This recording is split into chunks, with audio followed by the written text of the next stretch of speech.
नमस्कार दोस्तों, स्वागत है हमारे YouTube channel Gyandeep e learning में।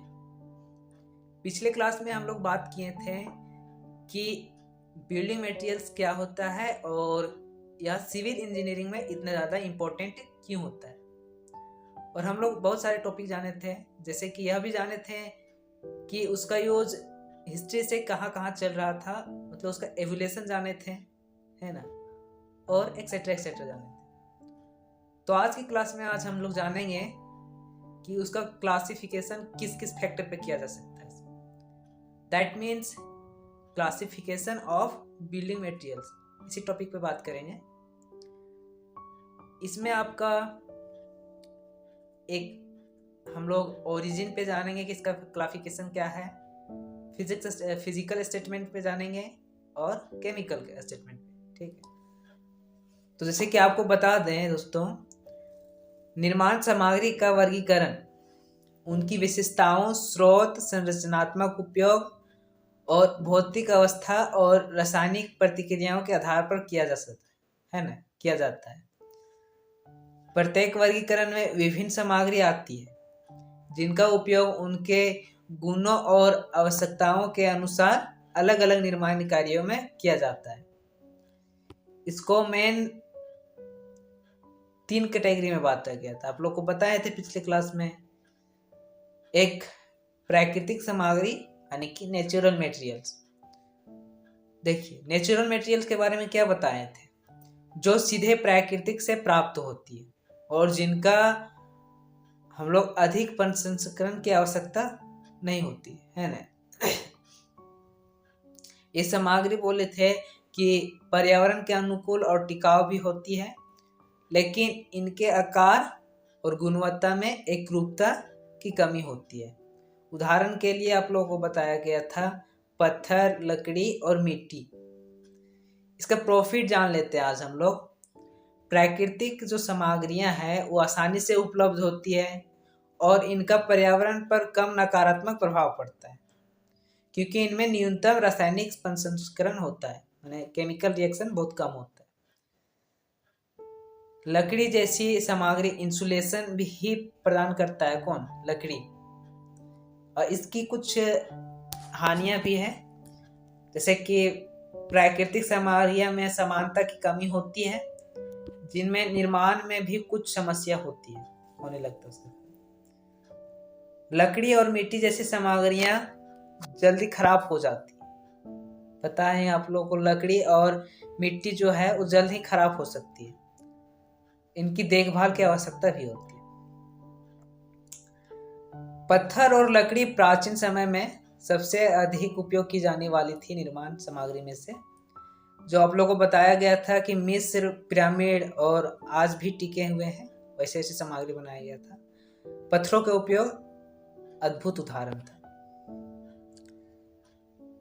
और दूसरा ये भी बताया गया था कि कृत्रिम सामग्री यानी कि मैन्युफैक्चर्ड या बोले आर्टिफिशियल मटेरियल्स। निर्मित सामग्री वे होते हैं, मतलब ऐसी सामग्री होती है जिन्हें मानव प्रसंस्करण और निर्माण प्रक्रिया द्वारा, बताया गया था पिछले क्लास में कि निर्माण प्रक्रिया के माध्यम से तैयार किया जाता है।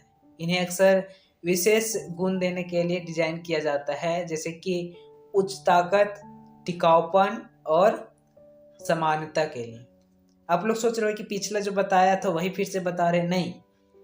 पिछले बार बताए थे कि वो होता क्या है बिल्डिंग मटेरियल्स, और सिविल इंजीनियरिंग में ये इम्पोर्टेंट क्यों होता है। आज हम उसकी क्लासिफिकेशन पे डीपली जानेंगे, है ना, कि इसको किस किस फैक्टर पे क्लासिफाई किया जा सकता है। जैसे कि हम लोग निर्माण सामग्री में उदाहरण के लिए जान सकते हैं कंक्रीट, स्टील, ईंट, कांच और प्लास्टिक। इसका क्या प्रॉफिट है? इन सामग्रियों को किसी भी प्रकार, जैसे कि इन सामग्रियों को क्या करते हैं हम लोग कि किसी भी प्रकार, जैसे कि आकार, है ना, और रंग, ताकत के अनुसार ढाला जा सकता है। ये सामग्रियां अक्सर बहुत मजबूत और टिकाऊ होती है, आर्टिफिशियल मटेरियल्स, और इन्हें निर्माण में आसानी से एकरूपता, यूनिफॉर्मिटी में उपयोग किया जाता है। और किसी के जब एडवांटेज होता है तो उसका डिसएडवांटेज भी होता है, यानी कि हानियाँ भी होती है। जैसे कि देख लीजिए, इनमें अधिक ऊर्जा और रासायनिक शामिल होते हैं जो पर्यावरण को प्रभावित करते हैं, नुकसानदायक है। प्लास्टिक और कंक्रीट जैसी सामग्री से होने वाले कचरा प्रदूषण का कारण बन सकता है, बनता ही है। कंक्रीट और स्टील आधुनिक समय में सबसे अधिक इस्तेमाल होने वाली सामग्री है। कंक्रीट की ताकत उसके जो गगनचुंबी इमारत से लेकर बांधों तक निर्माण के लिए अनुकूल बनाती है। अब हम जानते हैं इंजीनियरिंग सामग्री, यानी कि इंजीनियर बिल्डिंग मटेरियल्स। देखिए, जो इंजीनियर्ड सामग्री होता है उसको ये कहते हैं जो प्राकृतिक सामग्रियों को प्रसंस्करण करके और वैज्ञानिक तकनीकों का उपयोग करके बनाई जाती है। यह सामग्री संरचना में अधिक शक्ति, लचीलापन और हल्कापन प्रदान करती है।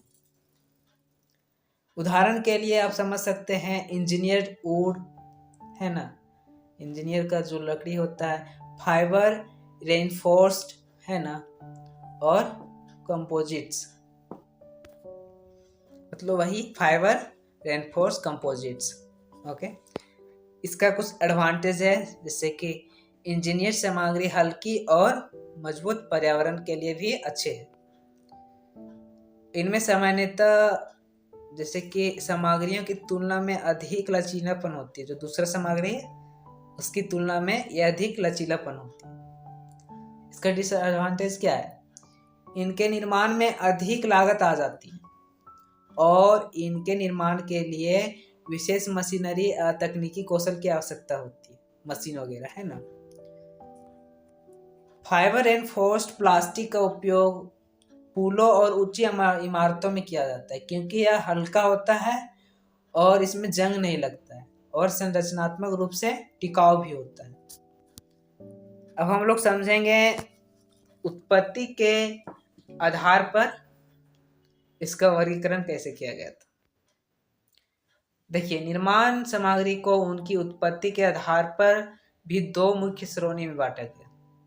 उसका दो मेन कैटेगरी था, वही प्राकृतिक सामग्री, नेचुरल मटेरियल, और आर्टिफिशियल मटेरियल। तो हम जान चुके हैं कि प्राकृतिक सामग्री और आर्टिफिशियल यानी कि कृत्रिम सामग्री क्या होता है। तो हम आगे चलते हैं और यह भी जान गए कि इंजीनियरिंग बिल्डिंग मटेरियल्स क्या होता है। ठीक है, अब हम चलते हैं भौतिक अवस्था के आधार पर, यानी कि classification based on physical state. जैसे कि देखिए, एक ठोस होता है ना, ठोस जो निर्माण सामग्री, संरचना और मजबूत प्रदान करता है, और इमारत का मुख्य आधार होता है ठोस ही, जैसे कि ईटा, पत्थर, कंक्रीट, यही सब। लिक्विड में क्या आ जाएगा? देखिए, द्रव में वैसे सामग्री जैसे पेंट होता है ना, सीमेंट का उपयोग सामग्री को जोड़ने और सजाने के लिए किया जाता है। उदाहरण के लिए पेंट और तरल लिक्विड वाला सीमेंट। ओके, गैस में भी आते हैं, जैसे कि कुछ सामग्री जो निर्माण कार्यों में, जैसे कि गैस का उपयोग इंसुलेशन और थर्मल उपयोग के लिए किया जाता है। उदाहरण के लिए इंसुलेट करने के लिए उपयोग की जाने वाली गैस, जैसे फोम में जो नाइट्रोजन गैस होता है, फोम में नाइट्रोजन गैस होता है। अब हम समझेंगे कि क्लासिफिकेशन बेस्ड ऑन रिएक्टिविटी, यानी कि रासायनिक प्रतिक्रिया के आधार पर इसको कैसे वर्गीकृत किया गया है। एक इनर्ट मटेरियल आता है, ठीक है, इसको भी दो भाग में बांटा गया है क्लासिफिकेशन ऑफ रिएक्टिविटी को। देखिए, इनर्ट मटेरियल्स वो होता है ऐसी सामग्री जो रासायनिक प्रतिक्रिया में शामिल नहीं होती। जैसे कि उदाहरण के लिए आप समझ सकते हैं कांच, पत्थर। इसका एडवांटेज ये है कि ये सामग्री टिकाऊ होती है और रासायनिक प्रभाव में खराब नहीं होता है, यानी कि इससे कोई भी रिएक्शन नहीं होता, जंग वगैरह इसमें नहीं लगता है। और एक आता है रिएक्टिव मटेरियल्स। देखिए, वे सामग्री आता है इसमें रिएक्टिव मटेरियल्स में जो रासायनिक प्रभाव के कारण बदल जाती है।